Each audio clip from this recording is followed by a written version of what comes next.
Começa agora na Rádio Clube AM 1200, o programa Contraponto.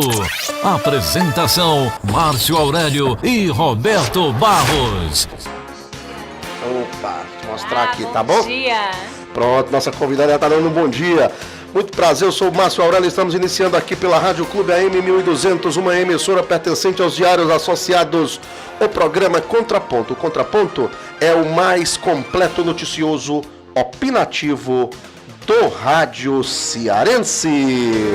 Robertinho, hoje, após as manchetes, nós vamos fazer uma dinâmica diferente, que a nossa convidada já se encontra aqui em nossos estúdios, já deu até o nosso bom dia.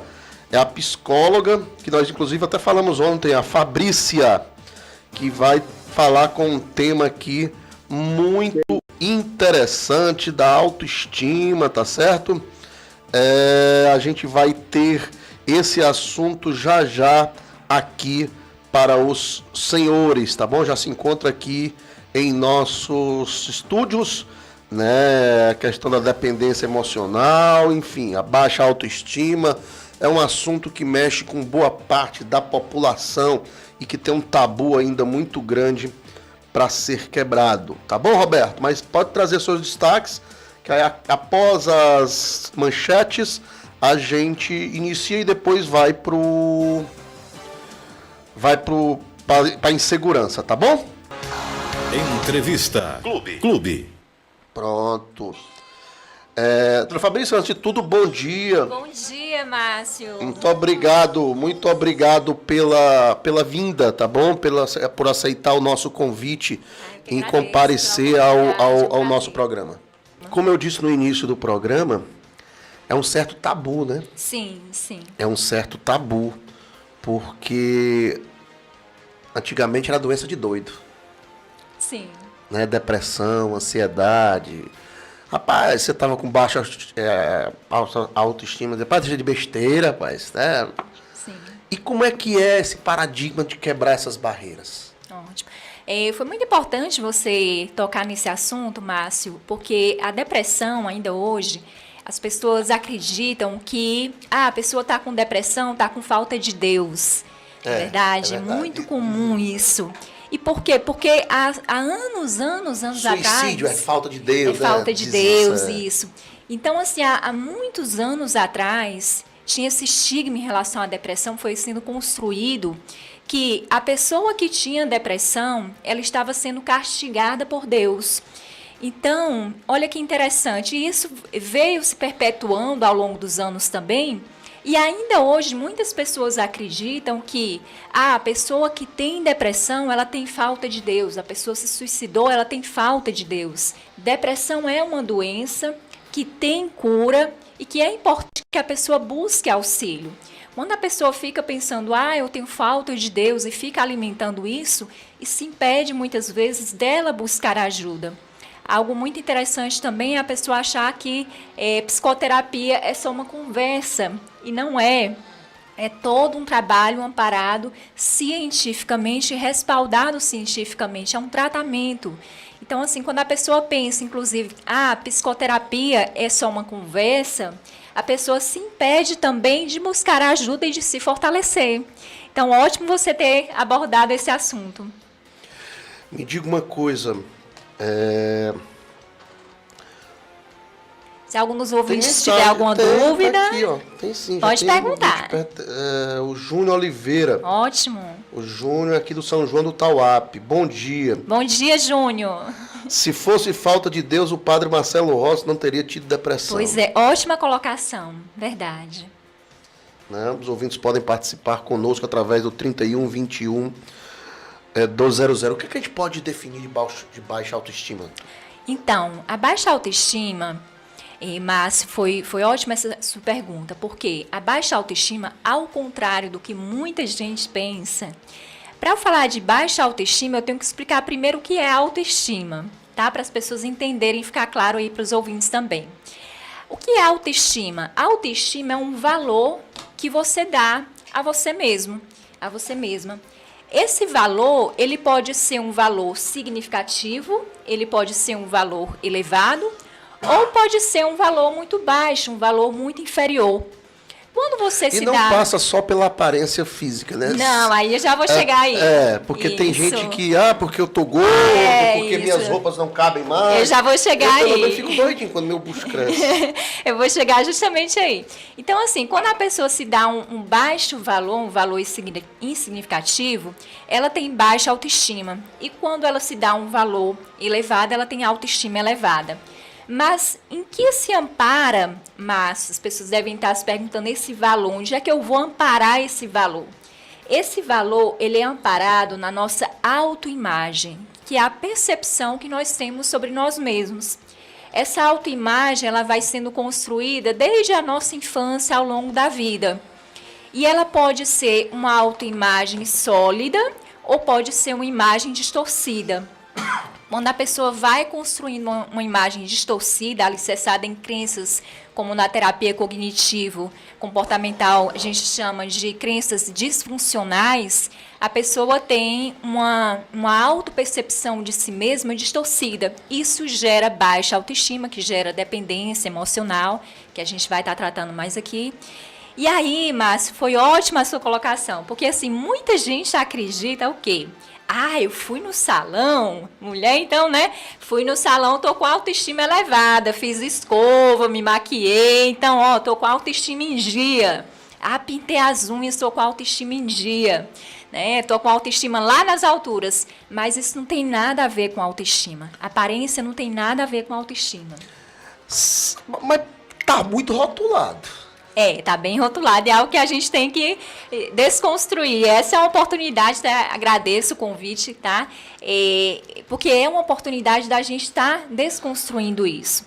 Porque quando a pessoa percebe que a autoestima não é algo da aparência, mas é algo interior que você trabalha em si, dentro de você, a partir das suas crenças que você foi construindo ao longo da vida e que muitas vezes mais te limitam do que te potencializam, você tem a oportunidade de se fortalecer. Poxa, se a autoestima está ligado ao meu interior, às minhas crenças que eu desenvolvi ao longo da vida, que está diretamente ligada à minha autoimagem, então eu tenho que buscar uma psicoterapia, tenho que me conhecer, tenho que aprofundar o meu autoconhecimento e cuidar da minha saúde mental. Porque quando a pessoa fica só achando que é só ir no salão, é só tratar do corpo, e quantas pessoas, não é verdade, Márcio? Verdade. Elas têm cuidado do corpo e esquecem da mente.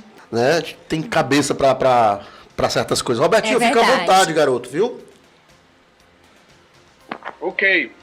O Henrique Rocha, do bairro José Walter, pergunta: quando eu sei que devo procurar ajuda? Ótima pergunta, Henrique, né? Ótima bairro José pergunta, Walter. Henrique. Então, Henrique, quando você percebe que você está assim mais irritado, você começa a perder um certo sentido na vida, porque é comum em alguns momentos a pessoa ficar um pouco triste, é comum às vezes a pessoa até se irritar, não é verdade, Márcio? Sim. É comum. Mas quando a pessoa começa com frequência a ficar irritada por qualquer coisa, ela percebe que diariamente ali, mais do que antes, ela vem ali com uma certa tristeza, com uma certa angústia, ela vem se inferiorizando, não reconhece mais os seus méritos, não reconhece mais as suas conquistas. Então, assim, é um momento de buscar ajuda. Eu não sei se eu posso tratar isso como as doenças modernas, não sei se o termo correto é esse, se não for, me corrija. E muita gente se confunde quando está num relacionamento, né? Quando esse relacionamento você pensa que é uma coisa e é outra. Pensa que ama, mas depende emocionalmente da pessoa. Como é que a gente consegue distinguir isso, discernir isso? Pronto, ótima essa pergunta, Márcio. Então, quando é amor? Quando é amor, você com frequência não sente culpa, você não sente medo, porque o amor, ao contrário do que muita gente pensa, ele não nos faz sofrer. O amor, ele nos coloca para cima, ele nos faz ir adiante, nos impulsiona para crescermos, para a gente se superar, né? O amor é algo que nos potencializa e fortalece. Mas a dependência emocional, ela é justamente o que nos causa dor, o que nos causa sofrimento. Então, uma ótima forma da pessoa perceber, inclusive, se ela está num relacionamento tóxico e se ela sente dependência emocional ou amor, que isso muitas vezes, Márcio, a pessoa não consegue distinguir. A pessoa acha que ama a pessoa, mas na verdade ela tem a dependência emocional. E quando a pessoa tem dependência emocional, o que é que acontece? Ela nem se imagina, ela não consegue se imaginar na possibilidade de viver sem aquela outra pessoa. Isso já causa assim, um imenso medo, um imenso sofrimento pelo simples fato de pensar, não, eu perder, o relacionamento terminar, como assim? Não.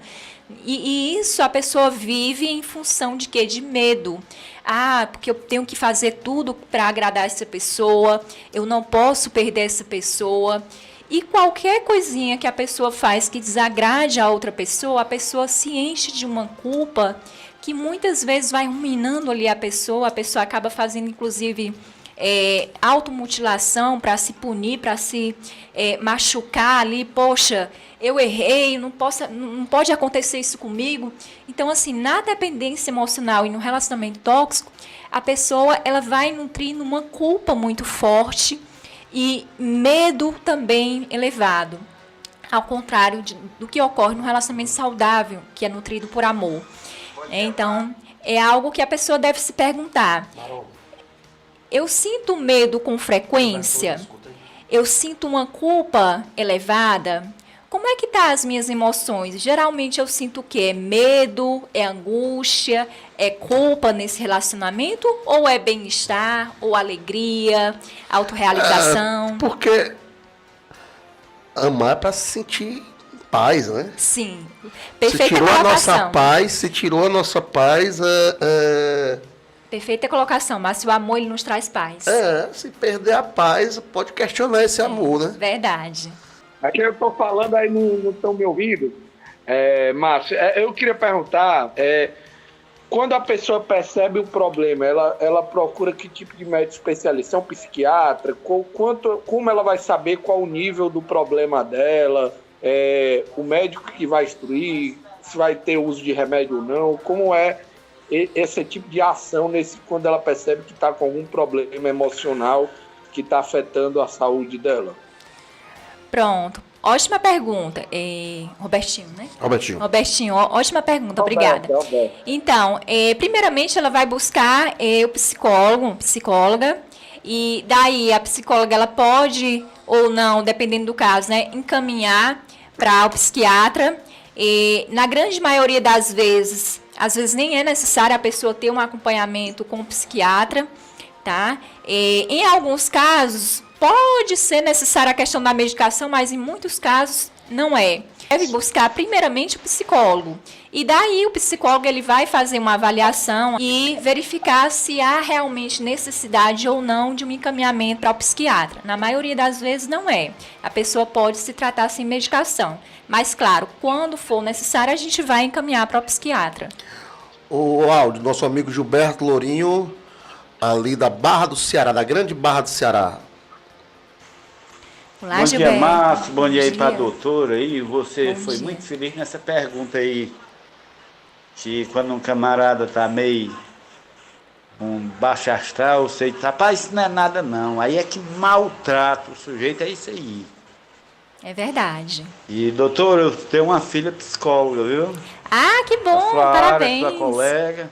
O nome dela é Inês Fernanda Ribeiro de Carvalho. Um abraço para Inês, minha colega aí de profissão. Na Universidade de Fortaleza.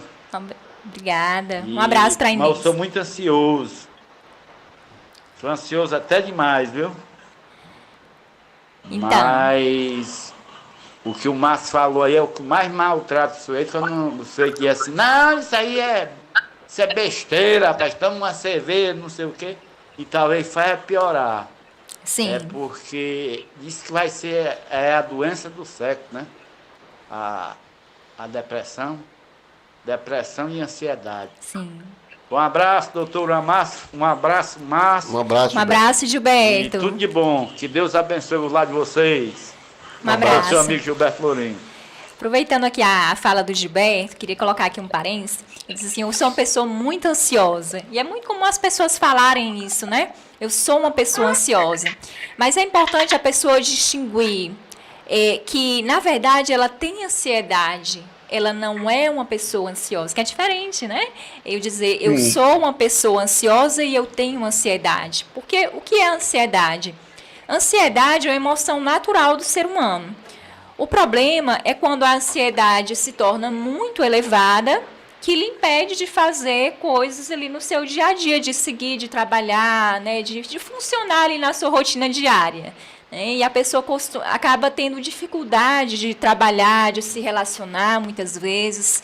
Então, é importante a pessoa distinguir isso. Não, eu tenho ansiedade, eu não sou uma pessoa ansiosa. Por que é importante isso? Porque quando você diz eu sou uma pessoa ansiosa, você vai fortalecendo ainda mais inconscientemente a ansiedade em você. Você vai se identificando com isso e você vai permanecendo no estado ansioso elevado. Pelo simples fato de você dizer, eu sou uma pessoa ansiosa, você vai se identificando com isso e potencializando em você a ansiedade. Ok, tem mais ouvintes aqui participando. Mais Ótimo. alguma coisa, Robertinho? Não, pode continuar aí. Eu já Posso? Beleza. Questiona o seguinte: o que leva uma pessoa a escolher a conveniência familiar e abrir mão da pessoa que ama? Tipo assim, eu preferi a opinião da minha família do que estar com a pessoa que eu amo. Quando a pessoa se importa mais com a opinião das pessoas do que com ela, sente pela pessoa que ama. Entendeu? Ótima pergunta. Como é o nome da pessoa? É o Júnior. Júnior? Ótima pergunta, Júnior. Parabéns. Isso é um indicativo, Júnior, de baixa autoestima. Quando você faz o que é interessante para as outras pessoas e não para você, quando você abre mão, seja de um relacionamento, seja de uma escolha de uma profissão, seja de uma escolha que faz sentido para você, para escolher o que outra pessoa considera que seja importante para você, você está buscando o quê? Você está buscando validação de você mesmo em relação às outras pessoas. É como se você estivesse dizendo assim, Márcio, ok, eu vou fazer o que você quer para ser aceita por você, para você não me julgar, para você não me questionar. Porque se eu não fizer o que o Márcio quer, assim, estou colocando o exemplo do Márcio, né? Só para ilustrar aqui, para ficar claro para os ouvintes. Se eu não fizer o que fulano quer, o fulano vai me criticar, ele vai me julgar. E enfrentar essa possibilidade do julgamento, da crítica, é justamente nesse caminho que você eleva a sua autoestima. O que a gente chama na terapia cognitiva de você se expor gradativamente àquilo que te causa desconforto, aquilo que te causa angústia, porque é nesse movimento que você se potencializa, que você eleva a tua autoestima. Não é indo para o salão, não é aí botando uma roupa bonita, é legal botar uma roupa bonita, ir para o salão, fazer a barba, bacana, ótimo, mas você enfrentar os teus medos, você ir em busca e ser firme naquilo que você quer, mesmo que não faça sentido para outras pessoas, é você se fortalecer e elevar a tua autoestima. Quando você abre mão daquilo que é importante para você, para acolher o que é importante para as outras pessoas, você vai adoecendo e você vai potencializando em você o que você, de certa forma, já tem, que é baixa autoestima. Entende? Então, por isso que muitas vezes ocorre isso infelizmente, ocorre com muita frequência. E isso vai potencializando o quê? Ansiedade e desenvolvendo muitas vezes até depressão. Porque a pessoa vai vivendo tanto em função de outras pessoas. Quantas vezes, não é, Márcio? Muitas pessoas vão abrindo mão daquilo que é importante para elas, para serem aceitas por outra pessoa, para ter o reconhecimento da família, para tentar dos se amigos, inserir numa turma, para se inserir numa turma. É verdade. Olha, tem mais ouvinte aqui participando, o Moura, da Moura Céu, no bairro Parquelândia. Lá, Moura. Bom dia, Márcio. Bom dia, Roberto. Doutora, eu tenho um problema de ansiedade. Às vezes, para me acalmar, eu tomo muito café. No meu caso, o que a senhora aconselha? Pronto. Então, Moura, né? Parabéns pela pergunta, Moura. Olha, Moura, café não é uma opção muito interessante, tá, Moura? Por quê? Porque o café ele é um estimulante, ele vai potencializar em você a ansiedade. Inclusive, para pessoas que sofrem com o transtorno do pânico, nem é recomendável, para você ter ideia, elas tomarem café, porque o café, para quem tem transtorno do pânico, ele estimula, inclusive, crises do pânico. A pessoa ter crise de ansiedade, desenvolver ali a crise do pânico. Então, o café, ele não é... Se você tem ansiedade elevada, se você sofre atualmente com esse problema, é interessante que você reduza de forma significativa o café e comece a buscar, por exemplo, práticas de meditação. A meditação tem se mostrado excelente, tá? No dia a dia, inclusive no YouTube, né? Tem vários vídeos de meditação guiada, é algo que você pode ir colocando na sua rotina, no seu dia. Por quê? Porque a meditação ela nos traz para o agora, nos auxilia na atenção plena. E quanto mais atenção plena no seu aqui e agora, quantas vezes, não é, Márcia, a gente perde ali um momento. Você está tomando um café, está querendo resolver ali o problema do mundo inteiro. Na verdade, muitas pessoas às vezes estão tomando ali o café, ai não, porque eu tenho que resolver isso, tenho que resolver aquilo, e se isso acontecer, e se isso der errado, aí já está ali com inúmeras histórias, aí quando a pessoa menos percebe, está com aquele monte de pensamentos ali acelerados na mente, que causam um mal-estar, uma confusão interna. Então, assim, quanto mais presente você estiver no teu aqui e agora, menos ansiedade. Então, assim, você está tomando um café, eu estou citando aqui o caso do café, mas, assim, é um lanche, né, assim, na forma de um lanche. Está tomando um suco, sente a sensação do suco na boca, sente o cheiro do chá, está tomando um chá, sente o cheiro, o aroma do chá. Procura se conectar com as pessoas que estão ali em volta de você, ouvir a pessoa, degustar ali o momento. Como é gostoso, né? Você está ali com o momento e você está presente no momento. E isso você vai trabalhando gradativamente. É uma habilidade que você vai desenvolvendo e que, infelizmente, muitas pessoas hoje em dia têm perdido, que é de estar presentes, né? E quanto mais presente no aqui e agora, menos ansiedade. Então, algo que você pode fazer... Moura, né? O nome do ouvinte. É você ir desenvolvendo a habilidade de se tornar presente, reduzir o café e se tornar cada vez mais presente. Uma outra coisa interessante também é reduzir o uso de redes sociais e celular. Porque o celular, quando a pessoa fica muito ali no celular, olhando vídeos, é muito comum hoje em dia, né? Está muito frequente. A pessoa fica ali, às vezes no Instagram, e fica lá, passando rios, vendo um monte de vídeo. E aquilo, já, assim, é uma prática que estimula a ansiedade elevada. Você pode observar, comece a observar como que você fica quando você passa um certo período ali passando vídeos, consumindo muito conteúdo da internet, com o celular. Comece a observar como que eu estou me sentindo. Você vai perceber que você tende a ficar mais ansioso quando você está ali utilizando o celular, redes sociais. Então, assim, é mudança de hábitos. Eu costumo dizer o seguinte, Márcio, a rotina que a gente constrói, ela pode nos gerar saúde ou doença. A gente vai escolher mediante as escolhas que a gente vai construindo ao longo do dia. Bem, conversamos aqui com a Fabrícia Queiroz, psicóloga. Muito obrigado, Fabrícia. Eu que agradeço, Márcio. Muito obrigada. Outra vez que quem tiver a oportunidade de conversar, tem muitos outros assuntos, claro. Né, como, por exemplo, o tema do relacionamento tóxico, que merece toda uma atenção, né? Tá bom? Muito obrigado. E você viu aqui como o tema é interessante, alguns ouvintes participaram, né? Outros, tenho certeza que quiseram participar, mas a timidez, né? Às vezes ninguém...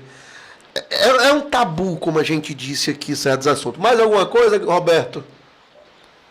Não, tá bom, agradecer a doutora aí pela participação, viu? Eu que agradeço, foi um prazer. Por tirar os esclarecimentos. É um assunto que todo mundo tem um quê, né, sobre isso para falar.